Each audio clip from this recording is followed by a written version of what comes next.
Hi, I'm Chris Burrows, and today I'm here with Phyllis Washington, and we're going to get to know her a little bit better. I was born in Evanston, Illinois, and the house that we lived in was actually the church in Evanston. It was on Dodge Avenue. It was an apartment building, and we lived upstairs on the third floor of this apartment building, and my father was the local elder there. And so anyway, I was born, and I kind of grew up there for a few years, and then we moved to the south side of Chicago. I was 13, and one of the church members in the Calvin Center Church asked me to teach Sabbath school. And I started teaching kindergarten Sabbath school, and wow, 65 years later, I'm still doing children's ministries. Well, there was a lady who did Sabbath school workshops for Michigan Conference, and I attended a lot of her workshops and learned everything that I could from her. And I love kids. I was an only child, so I didn't have anybody to play with growing up, really. And so anything kid, I just really got into it because it was like giving me the childhood and sisters and brothers and little people that I never had around me. You know, I just did a lot of traveling, just in employment for Social Security. Okay. But in every church, I was doing either Pathfinders or children's ministries. Yeah. And so I retired early and decided to do more units of clinical pastoral education and became a hospital chaplain. And Lake Region provided me with the opportunity to do some of my, I guess you'd call it placement while I was in the seminary, by doing something for them. And that was children's ministries. Well, first of it was women's ministries. And so I did that for a year, and then they added children's ministries, and they added adult Sabbath school and community services. So I had the whole 9 yards as far as what I was doing for Lake Region. And then as I started to get training for the children's ministries and other things, North American Division, the director there, kind of put her eye on me and said, when I retire, I want you to replace me here. And she recommended me to do that. And she actually delayed her retirement for 3 years because I told her that I couldn't at the time. And so I went to North American Division, and then that just opened up, I don't know, just another world of ministry that I didn't know about. I didn't know about it for my church, or I didn't have the experience of all the cultures that I was exposed to in that position, and it was great. It was great. And I think the highlight of my time there, however, was just putting together a traveling team of Native American young people who actually went out to different reservations to do children's ministries with them. Okay. And we went to 16 different reservations around the country, and also in Alaska and also Hawaii, when we were doing the ministry. And what we would do is go and do VBS on the reservations and a children's health expo. So how do you finally make it to Fairhaven?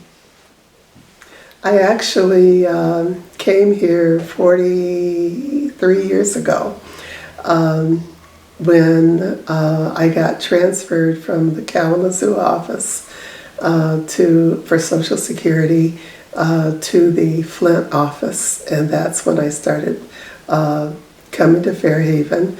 My children were little, so I put them in the Fairhaven Church School. But then we were only here 2 years, and I was transferred to Chicago. I've kept myself busy doing things with children. So I started out with one of the shelters in town with their tutoring and mentoring program. And then I started doing children's ministries with them once a week. And then I started doing something with the parents of them. And then I started doing once a week at a low-income housing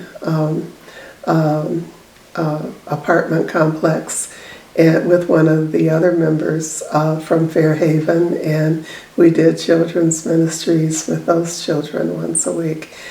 Right now, I'm doing something with Salvation Army and with the Fairhaven After School program. The children of the After School program I use to create hospital activity bags for children that are in the hospital, and we donate those to Hurley Hospital once a month to their PED units.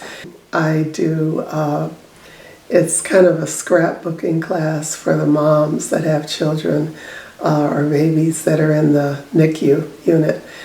Because when you're in NICU, those are the preemies, they're there for quite a while, and so it's a way for the moms to document their stay there so that they have a keepsake. And so we do that, and we do things for Veterans Day, and we, in fact, last year we took sock boxes that we had made down to the veterans that were at one of the shelters downtown. So that's a way to stay busy. How should I say it? I was a child that was the closest thing to being in foster care without being in foster care. My mom had nomadic tendencies, so that she didn't stay in one spot very often. And that meant that when she took the urge to move, I would be left in the care of someone. So even though I was in Lake Region territory, I never went to the same school more than 1 year at a time. So those close relationships that you have as a child growing up, I didn't have. I had the Seventh-day Adventist Church family as a whole, but not an individual relationship. And there was a woman and she had a barber shop, and she used to cut hair. And when I would get home from school, I would go and sit in her barber shop on a stool and watch her. And one day, I said to her, I don't understand why I have to live all of these different places. And she said to me,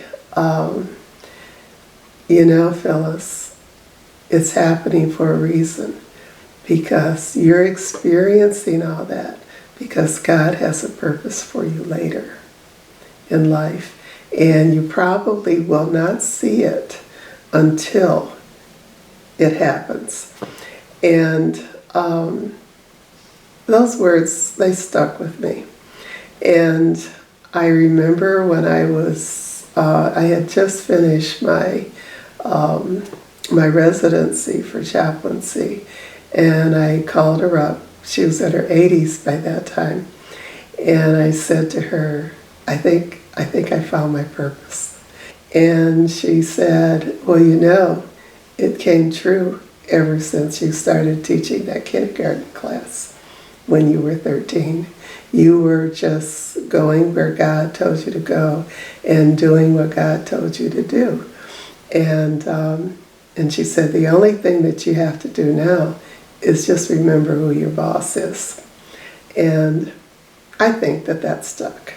And I think that that was a meaningful experience, because when all is said and done, we really only have one boss, one shepherd, and that's God. There was a really spiritual Baptist chaplain at the hospital where I was at, and she told me when I when I first started, that there are other things that walk the halls other than the doctors and nurses, because Satan walks the hall too. So she said, you pray when you go in to a room, you pray when you come out, you pray, pray, pray, pray, pray all day long. And I think that I have adopted that for when I go to a shelter, when I do anything, anywhere, because you will be under attack.